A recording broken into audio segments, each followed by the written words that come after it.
Hello বাচ্চো, welcome to Biohack NEET প্রস্তুতির জন্য বাংলা ইউটিউব চ্যানেল। তো আজকের ভিডিওটা একটু অন্য বিষয়ে।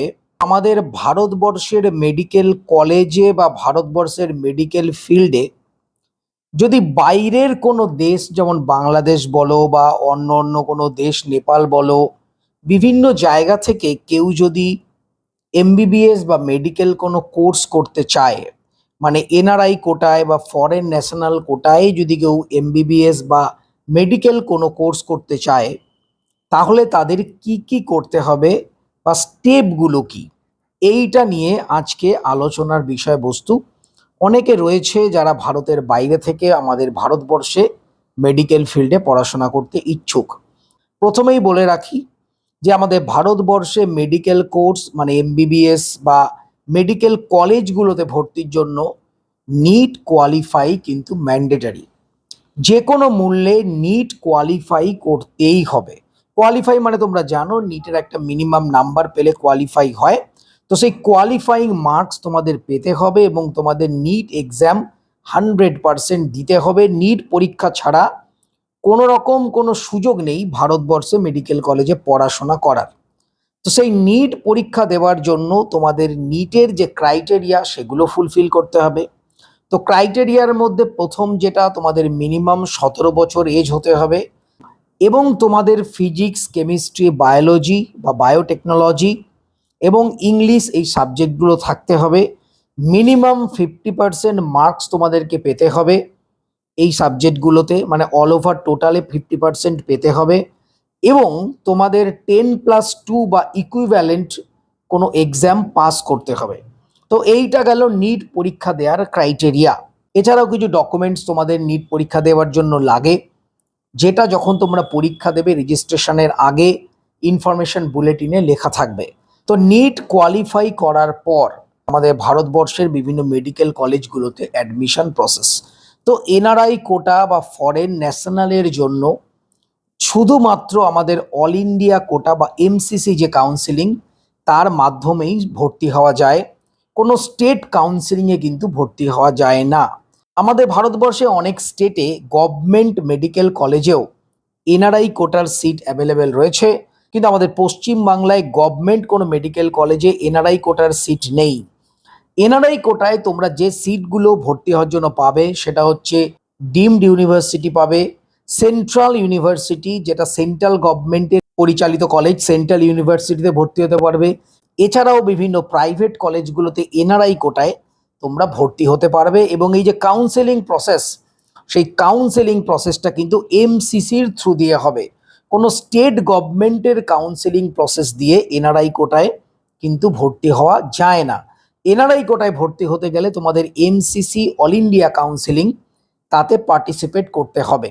তো এমসিসি অল ইন্ডিয়া কাউন্সেলিংয়ের ক্ষেত্রে তোমাদের নিটে যেমনি তোমরা রেজিস্ট্রেশন করেছো, তোমাদের কাউন্সেলিংয়ের জন্য তোমাদের রেজিস্ট্রেশন করতে হবে এবং এমসিসি কাউন্সেলিংয়ের যখন ইনফরমেশন বুলেটিন আসবে তখন তোমাদের দেখতে হবে এনআরআই কোটার জন্য কি কি ডকুমেন্টস লাগবে বা প্রসেসটা কি। দেখো, এনআরআই কোটা বা ফরেন ন্যাশনাল যারা রয়েছে তাদের জন্য ভর্তির ক্ষেত্রে প্রত্যেক বছর গভর্নমেন্ট থেকে কিছু না কিছু রুল রেগুলেশন চেঞ্জ হয়। এটা এমন নয় যে একই রকম থাকে। সেই জন্য তোমাদের সেই ইয়ারের যে ইনফরমেশন বুলেটিন বা ইনস্ট্রাকশন সেগুলো ফলো করতে হবে। যখন এমসিসি কাউন্সেলিং হবে তোমরা ইনস্ট্রাকশন দেখে নেবে, তোমরা কিভাবে করবে এটা দেখে নেবে। যখন সিট ম্যাট্রিক্স বেরোবে তখন তোমরা বিভিন্ন প্রাইভেট কলেজে, ডিমড ইউনিভার্সিটি বা সেন্ট্রাল ইউনিভার্সিটিতে কতগুলো সিট রয়েছে সেই সমস্ত ডিটেলস সিট ম্যাট্রিক্সে তোমরা পাবে এবং সেখান থেকে তোমাদের চয়েস ফিলিং করে এনআরআই কোটায় অ্যাডমিশন নিতে হবে। এছাড়াও এমসিসি কাউন্সেলিংয়ের বিভিন্ন পর্যায়ে এনআরআই কোটার জন্য বিভিন্ন নোটিফিকেশন পরপর দেয়, তোমরা হয়তো দেখেছো, আমার চ্যানেলে ভিডিও করা রয়েছে। তো এরম পর্যায়ক্রমে বিভিন্ন রকম ক্ষেত্রে বিভিন্ন নোটিফিকেশন আসবে এনআরআই কোটার জন্য। তো সেইভাবে তোমাদের এনআরআই কোটায় কাউন্সেলিংয়ে অংশ নিতে হবে। এনআরআই কোটা বা ফরেন ন্যাশনালসের জন্য কাউন্সেলিং করার পর তোমাদের কলেজ অ্যালট হবে। কলেজ অ্যালট হওয়ার পর তোমাদের সেই কলেজে গিয়ে অ্যাডমিশন নিতে হবে। দেখো, নর্মাল ক্ষেত্রে আমাদের ভারতীয় স্টুডেন্টদের জন্য কাট অফ মার্কস যতটা যায়, এনআরআই কোটার জন্য কাট অফ মার্কস কিন্তু ততটা যায় না।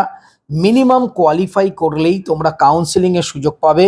তবে যদি তোমরা নিটে বেশি স্কোর করো বা বেশি মার্কস পাও তোমাদের সুবিধায়, কারণ তোমরা তাহলে বেটার কলেজ পাবে, কেননা এনআরআই কোটার মধ্যেও তো বিভিন্ন কলেজ রয়েছে। তো সেই এনআরআই কোটার যে কলেজগুলো রয়েছে সেই কলেজেই তোমরা অ্যাডমিশন নিতে পারবে। আর প্রাইভেটের ক্ষেত্রে এনআরআই কোটাতে বা স্পন্সরশিপ যে কোটাগুলো রয়েছে সেক্ষেত্রে ফিজ কিন্তু নর্মালের তুলনায় কিছুটা বেশি, এইটা তোমাদের মাথায় রাখতে হবে। তারপর কলেজে অ্যালট হয়ে গেলে তোমরা সেই কলেজে যাবে। সেই কলেজে অ্যাডমিশন প্রসেসের সময় কি কি ডকুমেন্টস লাগবে সেগুলো কিন্তু সমস্ত কিছু ইনফরমেশন বুলেটিনে দিয়ে দেওয়া হবে। তো সেই সমস্ত ডকুমেন্টসগুলো তোমাদের রেডি করে তোমাদের কলেজে অ্যাডমিশন নিতে হবে। তো এই প্রসেসে তোমাদের আমাদের ভারতবর্ষের কোনো মেডিকেল ফিল্ডে বা মেডিকেল কলেজে অ্যাডমিশন নিতে হবে। যে তোমরা বাইরের দেশ থেকে আমাদের ভারতবর্ষে এমবিবিএস বা মেডিকেল কোনো কোর্স করতে চাও। আবারও তোমাদের বলছি, রুল রেগুলেশনগুলো একই রকম থাকে না, প্রত্যেক বছর রুল রেগুলেশন চেঞ্জ হয়, নিত্য নতুন রুল আসে। তো তোমাদের কিন্তু সেই বছরের, যে বছর তোমরা অ্যাডমিশন নেবে সেই বছরের যখন নিট এক্সাম হবে তখন ইনফরমেশন বুলেটিনে এনআরআইদের জন্য কি লেখা রয়েছে, যখন কাউন্সেলিং হবে তখন কি লেখা রয়েছে, এই ব্যাপারগুলো ভালো করে খুঁটিয়ে খুঁটিয়ে পড়ে নিতে হবে। এমসিসি কাউন্সেলিং শুরু হলে এনআরআই কোটার জন্য কি কি প্রয়োজনীয় ডকুমেন্টস বা ডিটেলস কি কি লাগবে সেটা আমি ইনফরমেশন বুলেটিন থেকে পড়ে তোমাদের জন্য আলাদা ডেডিকেটেড ভিডিও করে দেবো। যদিও আমার চ্যানেলে বাংলাদেশি স্টুডেন্টরা কিভাবে আমাদের ভারতবর্ষে মেডিকেল পড়তে চাও ডিটেলস ভিডিও করা রয়েছে, একটু নিচের দিকে, মানে প্রথমের দিকে করেছিলাম ভিডিও। তো এটাই ছিল মোটামুটি যারা বাইরের স্টুডেন্ট তারা ভারতবর্ষে যদি এমবিবিএস করতে চায় কিভাবে করতে পারে তার প্রসেস।